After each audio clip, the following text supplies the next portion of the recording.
দর্শক আমন্ত্রণ জানাচ্ছি এটিএন নিউজের সাপ্তাহিক আয়োজন popular life insurance company limited বিস্টক অনুষ্ঠানে। আপনাদের সাথে আছি আমি গোলাম কাদির রবু। মূলত অর্থনীতি এবং ব্যবসা বাণিজ্যের নানা বিষয় নিয়ে আমরা এই অনুষ্ঠানে আলোচনা করে থাকি। আজ আমরা আলোচনা করব বাংলাদেশের সিমেন্ট ইন্ডাস্ট্রির যে সমস্যা সম্ভাবনা সেটি নিয়ে, সেই সঙ্গে আমাদের আলোচনায় উঠে আসবে বাংলাদেশের বিনিয়োগ পরিস্থিতি, ব্যবসার খরচ এবং সেই সঙ্গে সরকারের যে নীতি সহায়তা আছে সেগুলো ব্যবসা বাণিজ্যের জন্য কতটা সহায়ক হচ্ছে কিংবা কতটা বাধা সৃষ্টি করছে সেসব নিয়ে। সেই সঙ্গে আমাদের আলোচনায় এটাও উঠে আসবে সেটার কিভাবে সমাধান করা যায় সেসব বিষয় নিয়ে। আজ আমরা অতিথি হিসেবে পেয়েছি কনফিডেন্স সিমেন্টের ব্যবস্থাপনা পরিচালক এবং প্রধান নির্বাহী কর্মকর্তা জহিরুদ্দিন আহমেদ। যে আপনাকে স্বাগত জানাচ্ছি আমাদের এই আলোচনায়। ধন্যবাদ আমাকে ডাকার জন্য। জি, আমরা আসলে মূল আলোচনায় যাওয়ার আগে আপনার একটু ব্যক্তিগত জীবন দিয়ে একটু শুরু করতে চাই। কনফিডেন্স গ্রুপ তো বাংলাদেশের অন্যতম একটি শীর্ষস্থানীয় গ্রুপ। তো সেখানে আমরা দেখছি যে আপনি আপনার কর্মজীবনের শুরু থেকেই এখন পর্যন্ত এই প্রতিষ্ঠানেই আছেন, অর্থাৎ আপনার কর্মজীবন 32 বছর ধরে আপনি এই প্রতিষ্ঠানে চাকরি করছেন। তো আসলে কর্পোরেট কালচারে তো আমরা এটা দেখি না। আমরা সাধারণত কি দেখি যে কিছুদিন চাকরি করার পরেই দেখা যাচ্ছে যে অন্য জায়গায় সুইচ করছে। আপনার ক্ষেত্রে এটি কীভাবে সম্ভব হলো যে একটানা আপনি এই প্রতিষ্ঠানেই জীবন প্রায় পার করে দিলেন? ধন্যবাদ আপনাকে। প্রথম কথা হচ্ছে যে আমি মানে সম্ভব কীভাবে হলো 32 বছর, তো তার উত্তরটা এভাবে দিই। আমি চাকরি করেছি। প্রথম কথা হচ্ছে যে আমি এই প্রতিষ্ঠানে থাকবার সিদ্ধান্ত গ্রহণ করেছি, প্রতিষ্ঠানকে আমি ওন করেছি, সে কারণে আমি 32 বছর থাকতে পেরেছি। কিন্তু যারা এই প্রতিষ্ঠানটি গড়েছেন তারা ওই রকম একটি কর্মপরিবেশ যদি গড়ে না তুলতেন তাহলে আমার পক্ষে কিন্তু 32 বছর থাকা সম্ভব হতো না। এটা হচ্ছে প্রথম দিকের কথা। তাহলে আমার এই থাকার পেছনে আমার যেরকম একটা ইচ্ছা কাজ করেছে, আমার ডেডিকেশন কাজ করেছে, সেই রকম এই গ্রুপটা বা এই কোম্পানিটার পেছনে যারা আছেন, যারা পর্দার আড়ালে কাজ করেন, আমরা যাদেরকে মালিক বলি, ম্যানেজমেন্ট, ওনার বলি, তাদেরও কিন্তু সদিচ্ছা কাজ করেছে। তারা প্রথম থেকেই চেষ্টা করেছেন এটাকে একটা প্রপার কর্পোরেট হাউস হিসাবে গড়ে তোলবার জন্য। আর আমি যদি বলি যে আমি এই প্রতিষ্ঠানে 32 বছর থেকে গেলাম কিভাবে, প্রথমে এভাবে বলি যে আমি ইউনিভার্সিটিতে বের হওয়ার পরে আমার প্রথম চিন্তা যে আমি সরকারি চাকরি করব না। সরকারি চাকরিতে অনেক বেশি বদলি হয়, এটা আমার পছন্দ ছিল না কখনো। আর সরকারি চাকরিতে তখন যে বেতন কাঠামো, এখনও যে বেতন কাঠামো, এটা খুব ভালোভাবে জীবন ধারণের জন্য এখনও উপযুক্ত হয় না, এটা খুবই সত্য কথা। তো আমার প্ল্যান ছিল যে আমি যেভাবেই যেখানেই কাজ করি সেখানে অত্যন্ত সততার সাথে ওনারশিপ নিয়ে আমি একটা কাজ করব। তো লাকিলি আমি খুব লাকি বলবো যে আমি একটা প্রতিষ্ঠান পেলাম। যারা প্রতিষ্ঠানটি করেছেন তারাও সদ্য বুয়েট থেকে, তখন সদ্য নয়, প্রতিষ্ঠানটা করেছেন তারা কিন্তু 70 যে তারা বুয়েট থেকে পাশ করেছেন। কয়েকজন পাকিস্তানি মিলিটারিতে ছিলেন, একজন এয়ারফোর্সে ছিলেন, একজন নেভিতে ছিলেন। তারাই প্রতিষ্ঠানটি করলেন, তারাও নবীন ছিলেন, আমিও নবীন ছিলাম, চাকরিতে ঢুকলাম, একটা চমৎকার এনভায়রনমেন্ট পেলাম। সব কিছু মিলিয়ে দেখা গেল যে আমার সাথে অ্যাডজাস্টমেন্ট হচ্ছে। তো কোম্পানি প্রগ্রেস করছিল, স্ট্রাগল করছিল ইনিশিয়ালি। কারণ আপনাদেরকে এই ফাঁকে বলে নেই আমি যে কনফিডেন্স সিমেন্ট কিন্তু বাংলাদেশের প্রাইভেট সেক্টরের প্রথম ফ্যাক্টরি। তাহলে এখানে আপনার লজিস্টিক বেসড একটা ইন্ডাস্ট্রি। আপনি যদি সিমেন্ট ইন্ডাস্ট্রির ক্যারেক্টারিস্টিক্স জানেন তাহলে এখানে কিন্তু লজিস্টিকটা হচ্ছে হেভি চ্যালেঞ্জিং একটা বিষয়। তো সেই সময় আর্লি 90s একটা সিমেন্ট ফ্যাক্টরি করা কিন্তু খুব কঠিন কাজ ছিল। তা আবার নদীর পারে না, ল্যান্ডলক একটা ইন্ডাস্ট্রি ছিল ইউজুয়ালি ওয়ার্ল্ড ওয়াইড। যেহেতু তারা পায়োনিয়ার, এটাও একটা কাজ করেছে আপনার আকর্ষণের ক্ষেত্রে। কাজ করেছে তাদের ব্যাকগ্রাউন্ডটা, তাদের একাডেমিক ব্যাকগ্রাউন্ডটা আমার এই জায়গায় একটু না কোচা ছিল যে আমি আমার চাইতে কি বলবো, এটা পড়ালেখায় হোক সব দিক থেকে এমন যে যিনি আমাকে নেতৃত্ব দেবার যোগ্যতা রাখেন না, এরকম কারো আন্ডারে আমি কখনো কাজ করব না। সেটা এখনও এখানে 32 বছর থেকে যাবার এটা একটা কারণ কিন্তু, বুঝছেন? তো আমি সেটা সবসময় মনে করেছি যে যিনি আমাকে নেতৃত্ব দেবেন তার ক্যাপাসিটি আমার চাইতে বেটার হতে হবে, নেতৃত্ব, যাতে আপনি তার কাছ থেকেও কিছু আমি শিখতে পারি। অবশ্যই আমাদের তো সবসময় লার্নিংয়ের মধ্যেই থাকবো। এবং তারা আমাকে সুযোগটা দিয়েছেন, এমন একটা কর্মপরিবেশ তৈরি করেছেন এখানে যে একজন এমপ্লয়ি, আমি জুনিয়র এক্সিকিউটিভ হিসাবে 1994-এ জয়েন করলাম, এখন আমি আপনার ম্যানেজিং ডিরেক্টর অ্যান্ড সিইও হিসেবে কাজ করছি। তার মানে আপনার 32 বছর কেটে গেল আমার এখানে। তার মানে আপনার আলোচনা থেকে আমরা যে জিনিসটা পেলাম যে একটা প্রতিষ্ঠানে লং টাইম সাস্টেইন করার ক্ষেত্রে দুই দিক থেকেই খুব জরুরি। এক হচ্ছে নিজের ইচ্ছা শক্তি এবং সেই সঙ্গে প্রতিষ্ঠানকে ওন করা। এটার বেসিক একটা কারণ হচ্ছে আমি আমার চাকরির প্রথম দিকেই আমাকে কোম্পানি থেকে জাপানে একটা ট্রেনিংয়ে গিয়েছিলাম। সেখানে টয়োটার আপনার সাকসেস স্টোরিটা শুনতে গিয়ে দেখলাম তাদের সাকসেসের পেছনে একটা বড় অন্যতম কারণ ছিল তাদের লাইফ টাইম এমপ্লয়মেন্ট। তাদের ওখানে যারা কাজ করে টয়োটাতে তাদের কিন্তু একটা লাইফ টাইম এমপ্লয়মেন্টের একটা গ্যারান্টি থাকে, সেই কারণে টয়োটা কিন্তু সাকসেসফুল ছিল। তো আমাদের এখানেও কিন্তু আমাদের যারা ওনাররা আছেন তারা কিন্তু এই জিনিসটাকে এনশিওর করেছেন। আমাদের মোস্ট অফ দ্য এমপ্লয়িজ, এই মুহূর্তে আমি ঠিক আপনাকে ডাটাটা হয়তো দিতে পারবো না, আমি পরে হয়তো আপনাকে দেবো, শেয়ার করব, যে আমাদের এখানে আমার ধারণা 60 থেকে 70% এমপ্লয়ি কিন্তু আমার মনে হয় এখানে লাইফ টাইম এমপ্লয়মেন্টেই আছে। আরেকটি বিষয় একটু কথা বলতে চাই, সেটি হচ্ছে যে আপনার ক্ষেত্রে আরেকটা বিষয় আমরা দেখলাম যে বাংলাদেশের বেশিরভাগ কোম্পানির ক্ষেত্রে আমরা কি দেখি যে টপ পজিশনে, সেটা হচ্ছে যারা মালিক তারাই সাধারণত সেই টপ পোস্টটা হোল্ড করছে।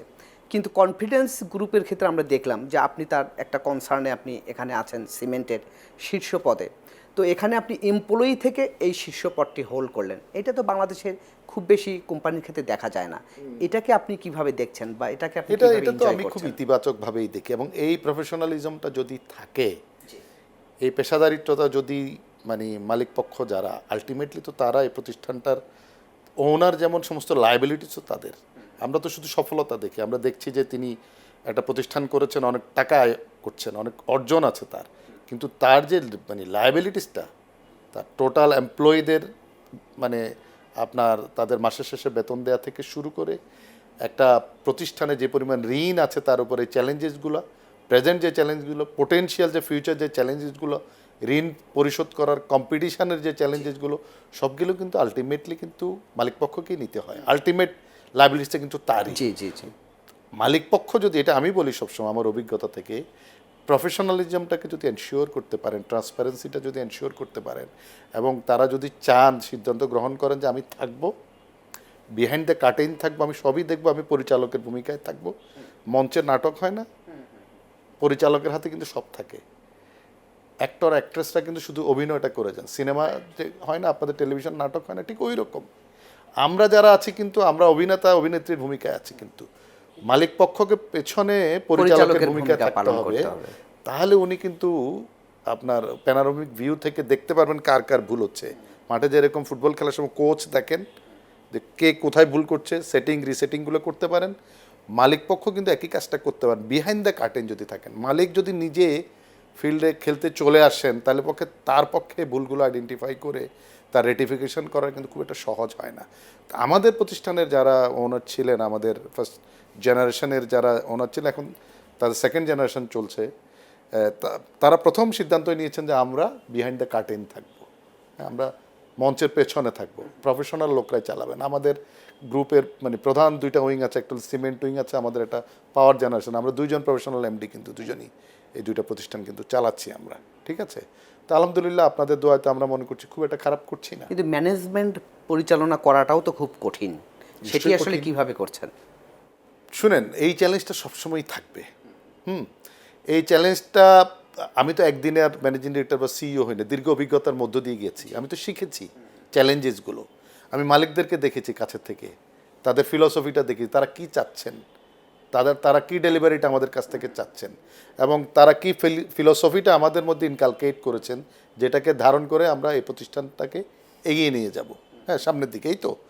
তো আমাদের অভিজ্ঞতা থেকে আমাদের নিয়মিত আমাদের মালিক পক্ষের সাথে আমাদের ইন্টারাকশন হচ্ছে, এই ইন্ডাস্ট্রির চ্যালেঞ্জেসগুলো, এই ইন্ডাস্ট্রির ফিউচার চ্যালেঞ্জেস, ফিউচার অপরচুনিটিস সবগুলোই আমরা হারনেস করছি, করে এর মধ্যে দিয়ে প্রতিনিয়তই আমরা শিখছি, শেখার চেষ্টা করছি, ইমপ্লিমেন্ট করছি। নতুন নতুন টেকনোলজি আসছে, নতুন নতুন ম্যানেজমেন্ট থট আসছে, সেগুলোকে আমরা ধারণ করছি এবং সেগুলো ইমপ্লিমেন্ট করবার চেষ্টা করছি। এটা তো আসলে কোনো শর্টকাট মেথড নেই আপনার, এটা কোনো গাণিতিক বিদ্যার মধ্যে ফেলে আপনি জীবনটা তো পরিবার থেকেই, ওই ম্যানেজমেন্টের যে কথাটা, জি জি জি আসলে পরিবার থেকেই তো দিনের শুরুটাই তো সেখান থেকে ম্যানেজমেন্টগত।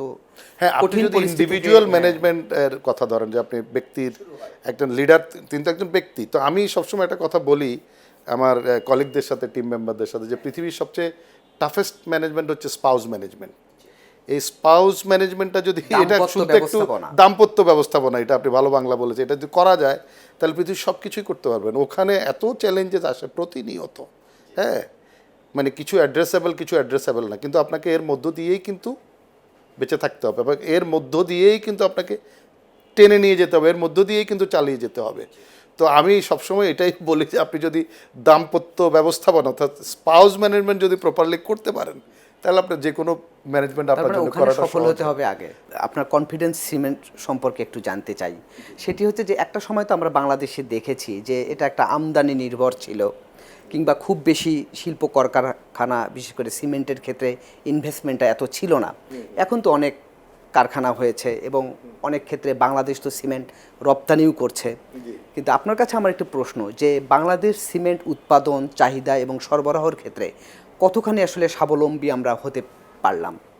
সিমেন্ট উৎপাদন এবং সরবরাহতে আমরা 100% স্বাবলম্বী। আপনি যদি বলেন যে কাঁচামালের ক্ষেত্রে আমাদের স্বাবলম্বিতা নাই, আমাদের খুব অল্প কিছু কাঁচামাল, মানে আমার তাও হয় না। সিলেটে একটা ফ্যাক্টরি আছে, তারা ভারত থেকে লাইমস্টোন এনে ক্লিংকার তৈরি করে, যেটা একমাত্র ইন্টিগ্রেটেড প্ল্যান্ট তারা বানায়। আর আমাদের বাকি যতগুলো ফ্যাক্টরি আছে আমরা প্রত্যেকে প্রায় অলমোস্ট 100% কাঁচামালই কিন্তু আমরা আমদানি নির্ভর, ইম্পোর্ট করে নিয়ে আসি, এখানে আমরা গ্রাইন্ডিং করি, গ্রাইন্ডিং করে আমরা বাজারে দিচ্ছি। অন্তর্বর্তীকালীন সরকার যখন ক্ষমতায় ছিলেন তখন তো আসলে সরকারের যে যে প্রজেক্টগুলো অর্থাৎ বার্ষিক উন্নয়ন কর্মসূচি যেটা এডিপি যেটা আমরা বলি, সেটা তো বলতে গেলে একদম প্রস্পন্ড ছিল, স্থগিত স্থগিত ছিল। ছিল, right. তো এখন তো হচ্ছে আপনার নতুন গভর্নমেন্ট এসছে, তারা নতুন প্রকল্প চালু করবে। তো তাতে করে আপনি যেটা বলছিলেন যে সিমেন্টের চাহিদা কমে এসেছিল, স্বাভাবিক। তো এখন যদি প্রকল্পগুলো চালু হয় তাহলে নিঃসন্দেহে তো চাহিদাও তো বাড়বে, সেক্ষেত্রে কি গতি আসবে না? গতি যে পেসে আসার কথা সেটা আসেনি, যে একটা স্থবিরতা তৈরি হয়েছে, সেই স্থবিরতা থেকে বেরোবার জন্য যে গতি প্রয়োজন ছিল, ধরেন 5ই আগস্ট পরবর্তী যে সময়টা প্রায় আমাদের 2 বছর হয়ে গেল, একেবারে স্থবির হয়ে গেছে। একটা নতুন গভর্নমেন্ট তো এসছে, তাকে তো নতুন সময় দিতে করে হবে। পরিকল্পনা সাজাতে হবে। পুরনো যে প্রজেক্টগুলো আছে সেগুলো কিছু রিভিউ করার প্রয়োজন রয়েছে, এসে দেখে বুঝতে হবে। দেন নতুন প্রজেক্ট নিয়ে নতুন প্রজেক্টের প্ল্যানিং করা, সেগুলো ডিজাইন করা, সেগুলোকে আপনার ইমপ্লিমেন্টেশন প্রসেসে যাওয়া, সেগুলোর ফাইন্যান্স সোর্স করা, এগুলো একটা সময় সাপেক্ষ ব্যাপার। তো সেই কারণে আমাদের ইন্ডাস্ট্রি কিন্তু আমরা একটু স্ট্রাগল ফেস করছি, ডিমান্ডটা ফল করে। আপনাদের কনফিডেন্স সিমেন্ট সম্পর্কে একটু জানতে চাই।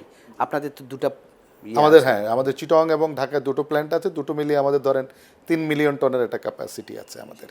জি, সেক্ষেত্রে মানে কনফিডেন্স সিমেন্টের ভবিষ্যৎ পরিকল্পনা এখন আপনাদের কি, কেমন আপনাদের চাহিদা, আপনারা কিভাবে বাজারে সরবরাহটা নিশ্চিত করছেন, আসলে আমরা গুণগত মানটা নিশ্চিত করছেন ঢাকা কিভাবে? প্ল্যানটা করেছি আমরা খুব রিসেন্ট, আমাদের মানে খুব বেশি দেরি হয়নি, আমরা লঞ্চ করেছি এটা জানুয়ারি মাস থেকে। তো লঞ্চিং ফেজে আপনার 2-3-4 মাস কিছু টিউনিং লাগে, ফাইন টিউনিং লাগে, বিশেষ করে প্ল্যান্টের দিক থেকে কিছু লাগে, মার্কেটিংয়ের এন্ডের থেকে কিছু ফাইন টিউনিং, আপনার পণ্যটাকে আপনার ভোক্তাদের কাছে পৌঁছে দেওয়ার কিছু চ্যালেঞ্জেস থাকে। এটা তো খুব লজিস্টিক বেসড লো ভ্যালু প্রোডাক্ট। আমরা চেষ্টা করছি এগুলোকে কিভাবে ওভারকাম করা যায়। আপনাকে একটা ছোট্ট ইনফরমেশন দিয়ে রাখি, সিমেন্ট ইন্ডাস্ট্রির চ্যালেঞ্জিং পার্টটা হচ্ছে, ধরেন আপনি 1000 কোটি টাকা খরচ করে আপনার একটা সিমেন্ট ইন্ডাস্ট্রি করলেন, আপনার প্ল্যান্ট বসালেন, এটা এডিশনাল এই ফ্যাক্টরিটা চালানোর জন্য আপনাকে আরও 6 থেকে 700 কোটি টাকা ইনভেস্ট করতে হবে। পরিকল্পনাটা হচ্ছে যে আমরা তো ঢাকা রিসেন্ট আপনাকে যেটা বললাম যে প্ল্যানটা এসেছি, তো আমাদের প্ল্যান আছে যে আমাদের দুটো প্ল্যান যদি আমরা ফুল পেসে চালাতে পারি, তাহলে 1 থেকে 10-এর মধ্যে আমাদের জায়গাটা একটা ভালো জায়গায় নিয়ে যাবো। 10 থেকে আস্তে আস্তে 9, 8, 7 এভাবে করে সামনে এগিয়ে যাবো। এবং টপ বাংলাদেশের যে মানে কয়েকটা ব্র্যান্ড থাকবে, তার মধ্যে আমাদের ব্র্যান্ডের তো অনেকগুলো জিনিস থাকে in terms of volume, price, quality and আমাদের যে অন্যান্য সোশ্যাল রেসপন্সিবিলিটি যেগুলো থাকে কর্পোরেটের, সব মিলিয়ে একটা ইন্টিগ্রেটেড প্লেসমেন্ট আমাদের চাই আমাদের মার্কেটের ক্ষেত্রে। ঠিক আছে, আপনি তো বলছিলেন যে অনেকগুলো চ্যালেঞ্জ মোকাবেলা করতে হচ্ছে এই সিমেন্ট ইন্ডাস্ট্রিকে। তো এত চ্যালেঞ্জ মোকাবেলা করে আসলে এই খাতটা কিভাবে বিকশিত হচ্ছে সেটি হচ্ছে আপনার কাছে একটু জানতে চাই। আর হচ্ছে এখানকার আর চ্যালেঞ্জগুলোই বা কী কী? এই খাতটা না, আসলে বিকশিত। এই প্রশ্নের উত্তরটা আপনার কাছ থেকে একটু নেব, তার আগে একটু বিরতি নিচ্ছি। দর্শক, আপনারা দেখছেন popular life insurance company limited B stock. এবার নিচ্ছি ছোট্ট একটি বিরতি, আমাদের সঙ্গেই থাকুন।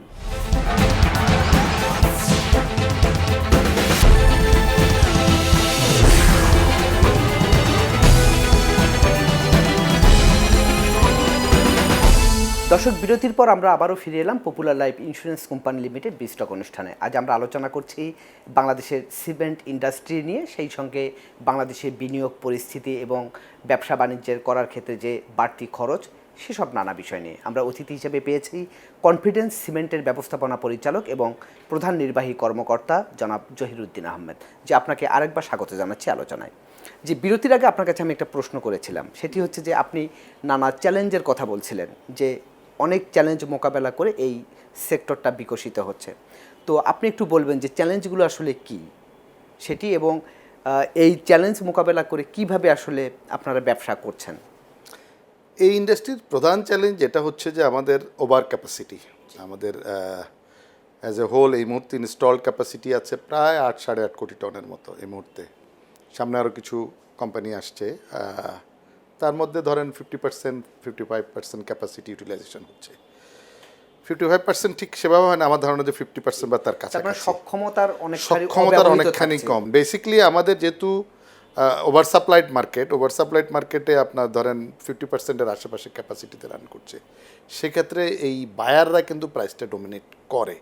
তো বায়ার যখন প্রাইস ডোমিনেট করে, স্বাভাবিকভাবে আপনি প্রপার দামটা পাচ্ছেন না পণ্যের। প্রপার দাম না পেলে পরে একটা ইন্ডাস্ট্রির পক্ষে দীর্ঘমেয়াদে সার্ভাইভ করা খুব ডিফিকাল্ট হয়। গভর্নমেন্ট যে কাজটা করতে পারে, এটা আমার ব্যক্তিগত থট আর কি, সেটা হচ্ছে যে গভর্নমেন্ট ইনফরমেশন দিয়ে সাহায্য করতে পারে। গভর্নমেন্টের যে অথরিটিগুলো আছে, ধরেন ব্যাংকস, বাংলাদেশ ব্যাংক যেটা সেন্ট্রাল ব্যাংক, তারপরে আপনার আমাদের যে বিডা আছে, ইনভেস্টমেন্ট ডেভেলপমেন্ট অথরিটি, যারা তারা এই কথাটা বলতে পারে যে it is over supplied market, এখানে এই পোটেনশিয়াল থ্রেট চলমান, এই প্রবলেমগুলো আছে, চ্যালেঞ্জেসগুলো আছে এবং এই থ্রেট আছে। তো এই অবস্থায় এই ইন্ডাস্ট্রিতে নতুন করে ইনভেস্ট করার কি রিস্ক ফ্যাক্টরগুলো আছে তারা সেগুলো বলে দিতে পারে। তার মানে আপনি বলছেন যে সেখানে একটা গবেষণা দরকার, সেটা হয়তো এটা সবসময় সরকারের পক্ষ থেকে, এবং পাশাপাশি এটা তো উদ্যোক্তাদের পক্ষ থেকেও থাকতে পারে। তারা একটা বিনিয়োগ নিয়ে আসবে, তারা মার্কেট রিসার্চ করবে না। এখন বেসিকলি হয়েছে কি, আমাদের তো ফার্স্ট জেনারেশন, ধরেন সেকেন্ড জেনারেশন আমাদের ইন্ডাস্ট্রিয়ালাইজেশন হচ্ছে আমাদের দেশে। বেসিকলি আপনি ধরেন আমাদের ইন্ডাস্ট্রিয়ালাইজেশনটা যদি প্রপার ধরেন 90-এর দশক, তারপর এটা মোটামুটি একটা, যেমন আমাদের সিমেন্ট ইন্ডাস্ট্রিকে আপনি বলতে পারেন যে এটাকে খুব বেশি সময় ধরে তো ইন্ডাস্ট্রিটা না, 20-25 বছর ধরে ইন্ডাস্ট্রিটা রান করছে। তো এটাকে খুব ম্যাচিউরড ইন্ডাস্ট্রি আপনি বলতে পারবেন না, যে আমাদের অনেক লার্নিং এর ভিতর দিয়ে আমরা অল্প সময়ের মধ্যে তো অনেক আপনার সিমেন্ট কারখানা বাজারে এসেছে, বা অনেক ব্র্যান্ডের সিমেন্ট।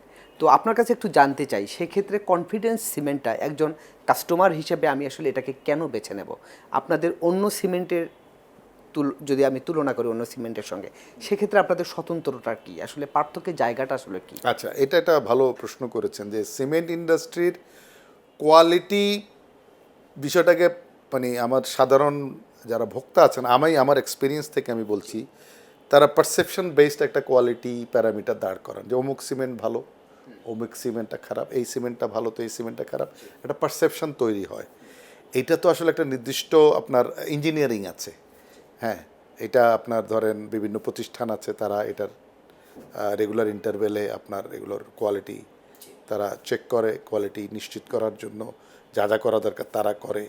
আর আমরা যেটা আমাদের ইন্ডাস্ট্রি, আমরা বাংলাদেশের সবগুলো সিমেন্টেরই আমরা কোয়ালিটি আমরাও টেস্ট করি, আমরা চেষ্টা করি যে বেস্ট কোয়ালিটিটা, প্রোডাক্টটা ভালো দামে, মিনিমাম ভালো, মানে যতটুকু আপনার কোয়ালিটিটা ভালো রেখে যতটুকু মানে ছাড় দিয়ে আমাদের দাম নেওয়া যায় সেটা করি। সেই কারণে আমাদের দীর্ঘ অভিজ্ঞতা থেকে আমরা যেটা দেখেছি যে, বা আমরা জানি যে সিমেন্টের মানে প্রধান কাঁচামাল হচ্ছে ক্লিংকার। হ্যাঁ, ক্লিংকারের সাথে আর বাকি উপজাতগুলো মিশে আপনার ধরেন অনেকগুলো আপনার ফিলার ম্যাটেরিয়াল আছে, স্ল্যাগ, ফ্লাই অ্যাশ, লাইমস্টোন, এগুলো আছে, এগুলো দিয়ে তৈরি করা হয়। তো ক্লিংকারের ক্ষেত্রে যদি কোয়ালিটিটা প্রপার না হয়, তাহলে বলে সিমেন্টের মান নিয়ন্ত্রণটা খুব কঠিন হয়ে যায়। তো সেক্ষেত্রে আমরা চেষ্টা করছি, আপনি হয়তো দেখেছেন আমাদের যে আমরা যখন সিমেন্ট লঞ্চিং করেছি ঢাকা সিমেন্ট প্ল্যান্টটা, সেখানে আমরা বলছি এ গ্রেড ক্লিংকার, বিআরএম প্রযুক্তিতে এ গ্রেড ক্লিংকারের সমন্বয়ে একটা ভালো সিমেন্ট তৈরি। এ গ্রেড ক্লিংকারটা বেসিক্যালি আমরা এটাকে এই রিসার্চটা, এই অ্যানালিসিসটা আমরা করেছি। সিমেন্টের আমরা 3টা ক্যাটাগরি তৈরি করেছি, A category, B category and C category. যে সার্টেন প্যারামিটার যদি মিট করতে পারে সেটা এ ক্যাটাগরি, দেন বাকিটা বি ক্যাটাগরি, সি ক্যাটাগরি। তো আমরা এনশিওর করছি যাতে আমরা এ গ্রেড ক্লিংকারটা দিয়ে আমাদের সিমেন্টটা তৈরি করতে পারি। তো সেখানে আপনার বেস্ট ক্লিংকার আমাদের এই রিজিয়নে বিশেষ করে তৈরি করে আপনার ইন্দোনেশিয়া। তো ইন্দোনেশিয়ার একটা প্ল্যান্ট আছে পাদাং, তাদের সাথে আমাদের একটা দীর্ঘদিন থেকে আমাদের ওই সোর্সটাকে আমরা ইউজ করি। আমরা ব্যক্তিগতভাবে ওখানে গিয়েছি, আমিও গিয়েছি, তাদের কোয়ারিগুলো দেখেছি, তাদের প্রোডাকশন প্রসেস দেখেছি। এ গ্রেড ক্লিংকারটা দিয়ে আমরা তৈরি করি। গুণগত মানের ক্ষেত্রে আপনারা কম্প্রোমাইজ দেখেন, কম্প্রোমাইজ করবার খুব একটা সুযোগ আমাদের নাই, এই কারণে নাই, কনফিডেন্স নামটার মধ্যেই কিন্তু এটার অর্থই হচ্ছে যে আস্থা। তা আমি বলছি আমার নাম কনফিডেন্স, আমার ব্র্যান্ডের নাম কনফিডেন্স, তা আমি খারাপ কোয়ালিটির প্রোডাক্ট তো আপনাকে মানে সাপ্লাই করতে পারবো না। এটা নাম, এই নামের মধ্যেই একটা ইউনিকনেস আছে।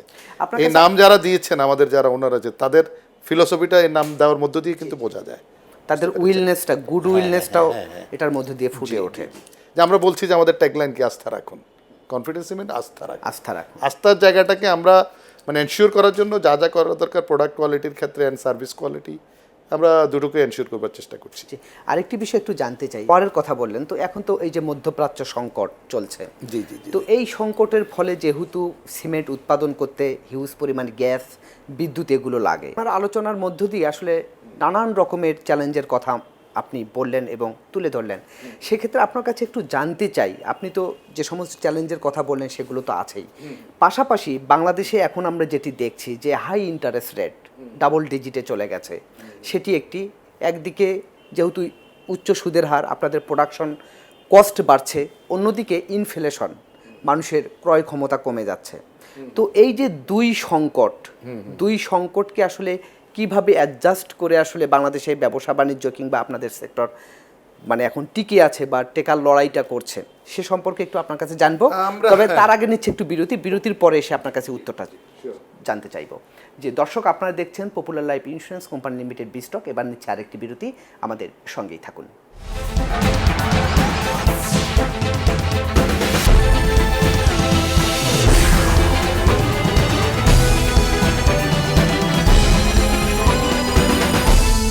দর্শক, বিরতির পর আমরা আবারও ফিরে এলাম popular life insurance company limited বিস্টক অনুষ্ঠানে।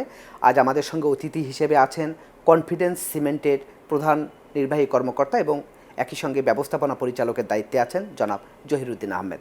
আপনাকে আরেকবার স্বাগত জানাচ্ছি আমাদের এই আলোচনায়। যে বিরতির আগে আপনার কাছে আমি একটা প্রশ্ন করেছিলাম, এই যে আপনি নানা চ্যালেঞ্জের কথা বললেন, কিন্তু বাংলাদেশের অর্থনীতিতে এখন যেটি মানে আপনারা ব্যবসায়ী যারা আছেন এবং উদ্যোক্তা যারা আছেন, তারা সবাই বলছেন যে হাই ইন্টারেস্ট রেট, এত উচ্চ সুদে ব্যবসা করা আসলে কঠিন হয়ে গেছে। একই সঙ্গে আমরা দেখছি যে ইনফ্লেশনটাও অনেক হাই, মানুষের ক্রয় ক্ষমতা কমে গেছে। তো এই দুই চ্যালেঞ্জকে আপনারা কিভাবে সমন্বয় করে ব্যবসা বাণিজ্যটা এগিয়ে নিচ্ছেন? এগিয়ে নিচ্ছি বলাটা খুব ডিফিকাল্ট, মানে কঠিন পরিস্থিতিতে পড়েছে, চালিয়ে রাখাটা মানে চ্যালেঞ্জিং হয়ে যাচ্ছে। এখন ধরেন 13-14%, 15% ইন্টারেস্ট দিয়ে ইন্ডাস্ট্রি চালানো খুব খুব কঠিন কাজ, খুব কঠিন কাজ। পৃথিবীর খুব কম জায়গায় পাবেন আপনি, মানে ওয়েস্টে তো আপনি 3-4%-এর উপরে নাই।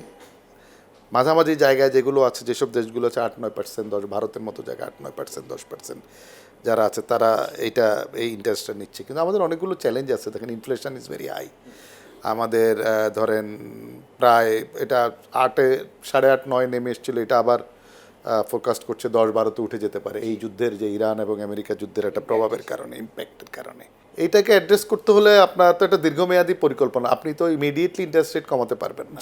এইটা খুব মানে স্লো ডাউন করতে হয় আর কি, আস্তে আস্তে আস্তে আস্তে করে নেমে আসতে হবে। এখন ধরেন আপনি যদি ইনফ্লেশন 10-12% থাকে আর আপনি যদি এফডিআর রেটটাকে আপনি 6-7%-এ দেন, তাহলে কিন্তু একটা বিশাল মানে জনগোষ্ঠী কিন্তু সে সার্ভাইভ করতে পারবে না। এত সব বাস্তবতা আপনারা ফেস করছেন, তার মধ্য থেকে আপনারা কনফিডেন্স সিমেন্ট কীভাবে ব্যবসা আপনারা এক্সপানশন করছেন? অর্থাৎ আমি একটু জানতে চাই, সেটা হচ্ছে যে আপনারা তো শুরু করেছেন চট্টগ্রামে, জি, সেখান থেকে আপনারা নতুন আরেকটা প্ল্যান্ট আপনারা তৈরি করছেন ঢাকায়।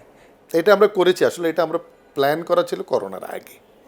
করোনায় আমাদের একটা বাধা এসেছিলো, তো করোনার বাধা, তার উপর রাশিয়া ইউক্রেন যুদ্ধ, 2-3টা বাধা ডিঙ্গিয়ে আমাদের একটু লেট হয়েছে। আমরা এই মুহূর্তে সিমেন্টের কোনো এক্সপানশনের কোনো প্ল্যান আমরা করছি না। আমাদের প্রধান কাজ এবং চ্যালেঞ্জ হচ্ছে আমাদের এই ঢাকা প্ল্যানটাকে আমাদের সুন্দরভাবে চালানো। এইটা নিয়ে স্যার পরিকল্পনা কি? এইটার পরিকল্পনা হচ্ছে যে আমাদের আপনার সাথে আগেও আলাপ করার সময় যেটা বললাম, যে এইটার যে আপনার আমাদের যে এডিশনাল ক্যাপাসিটিটা আমরা নিয়ে এসেছি চিটংয়ের পরে, এটার প্রপার মার্কেটিং প্ল্যান করা, লজিস্টিক যে রিকোয়ারমেন্টগুলো আছে সেগুলোকে এনশিওর করা, আপনার ডিলার, ডিস্ট্রিবিউটর অ্যান্ড রিটেইলার এবং আমাদের যারা ভোক্তা আছেন তাদের সাথে কানেক্টিভিটি বিল্ড আপ করা, সাপ্লাই চেইনে যে চ্যালেঞ্জটা আছে সেটাকে প্রপারলি অ্যাড্রেস করা, ব্যাংক ফাইন্যান্সকে অ্যাড্রেস করা, সবগুলো মিলিয়ে আমাদের চ্যালেঞ্জ আছে। কিন্তু আমাদের যেহেতু দীর্ঘ এক্সপিরিয়েন্স আছে, আমরা প্রথম ফ্যাক্টরি বাংলাদেশের প্রাইভেট সেক্টর, তো আমরা আশা করছি যে আমরা এটা ওভারকাম করতে পারবো ইনশাল্লাহ।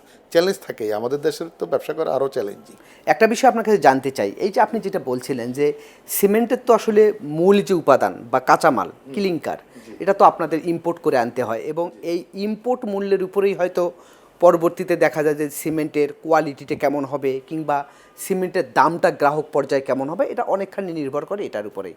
তার মানে কি, তার মানে আমদানি শুল্ক, ভ্যাট, ট্যাক্স, এই বিষয়গুলো কিন্তু এখানে আছে।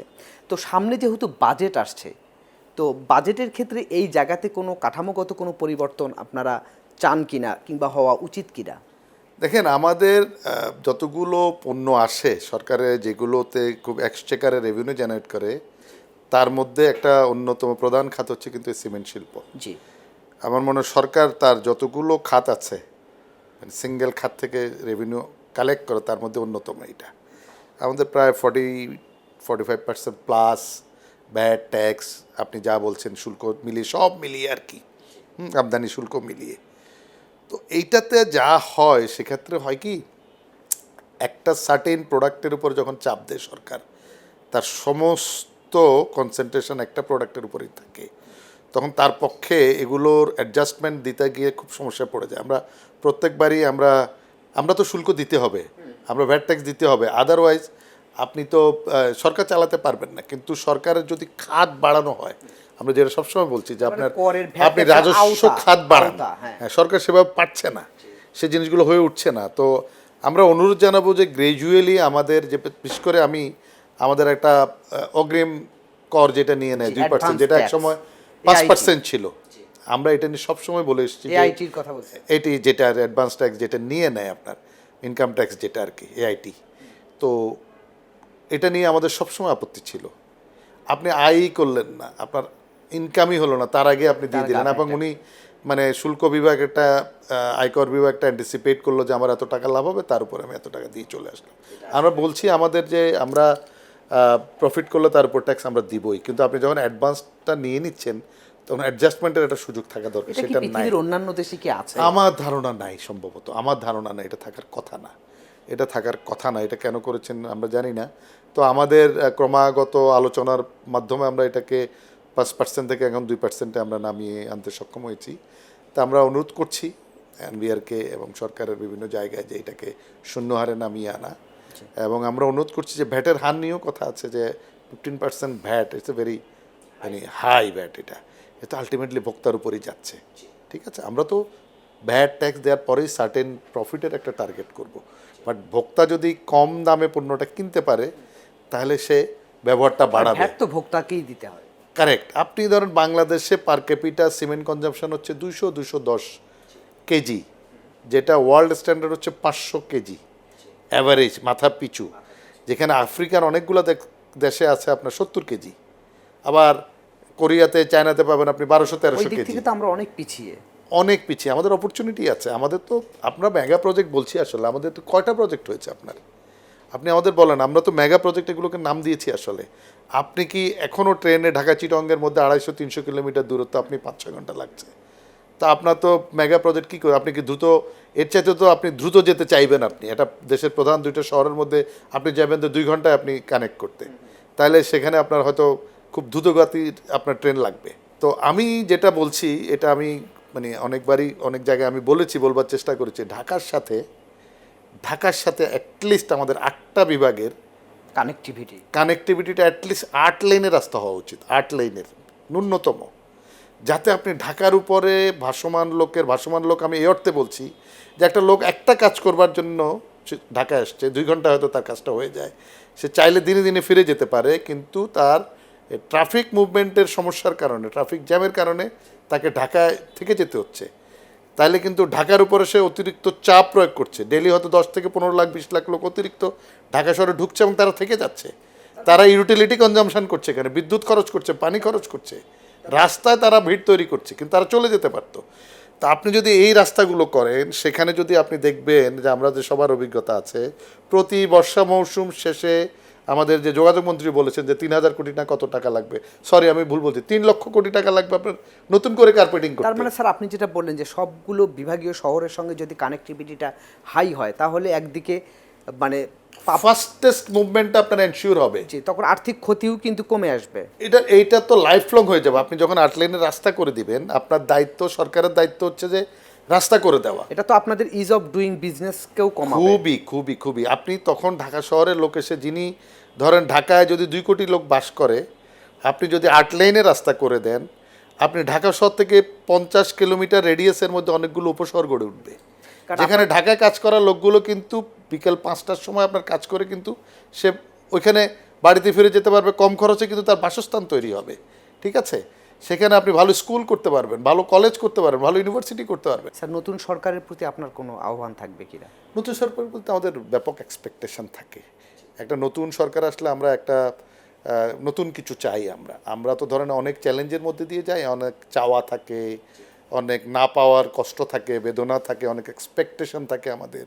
তা আমরা চাইবো যে একটা নতুন সরকার নতুন কোনো নির্দেশনা আমাদেরকে দেবে, নতুন কোনো আশার সঞ্চার করবে আমাদেরকে, এবং আমরা একটা নতুন একটি মানে আমি বলবো যে আমাদের যে চ্যালেঞ্জগুলো আছে, চ্যালেঞ্জগুলোকে যতটুকু সম্ভব অ্যাড্রেস করা যায় অ্যাড্রেস করে তারা যাই করেন, আমার কাছে সরকারের প্রতি একটা অনুরোধ থাকবে আপনার মাধ্যমের সাথে, দীর্ঘমেয়াদী পরিকল্পনা যাতে সবগুলোর পিছনে থাকে। সেটা হচ্ছে যে তারা তাদের রাজনীতি করবেন, সরকারে যারা আছেন তাদের রাজনৈতিক এজেন্ডা থাকবে, সেই এজেন্ডা নিয়ে আমাদের কোনো দ্বিমত নাই। যারা গ্রহণ করবার করবে, যারা গ্রহণ করবে করবে না, কিন্তু রাষ্ট্রটা তাদের, রাষ্ট্রটা আমাদের সবার। এবং সরকার 18 কোটি মানুষকেই তার বিবেচনা রাখবেন, তার যখন সিদ্ধান্ত গ্রহণ করবেন তাদের সমস্ত সিদ্ধান্তের কেন্দ্রবিন্দুতে যাতে 18 কোটি মানুষের স্বার্থ জড়িত থাকে, এটাই আমাদের চাওয়া থাকে। আমরাও আশা করি যে আপনার যে সুপারিশগুলো আপনি করলেন সেগুলো সরকারের যাতে নীতি নির্ধারকরা যাতে আমলে নিয়ে মানে দেশের অর্থনৈতিক উন্নয়নে যাতে একটা বড় ভূমিকা রাখতে পারেন। তো স্যার, আমরা আলোচনার একেবারে শেষ পর্যায়ে আপনাকে অসংখ্য ধন্যবাদ আমাদেরকে সময় দেওয়ার জন্য। আপনাকেও ধন্যবাদ। জি দর্শক, এই ছিল আজকের popular life insurance company limited বিস্টক। আগামীতে আবারও দেখা হবে অন্য কোনো বিষয় নিয়ে। সে পর্যন্ত ভালো থাকুন, সুস্থ থাকুন, এটিএন নিউজের সঙ্গেই থাকুন।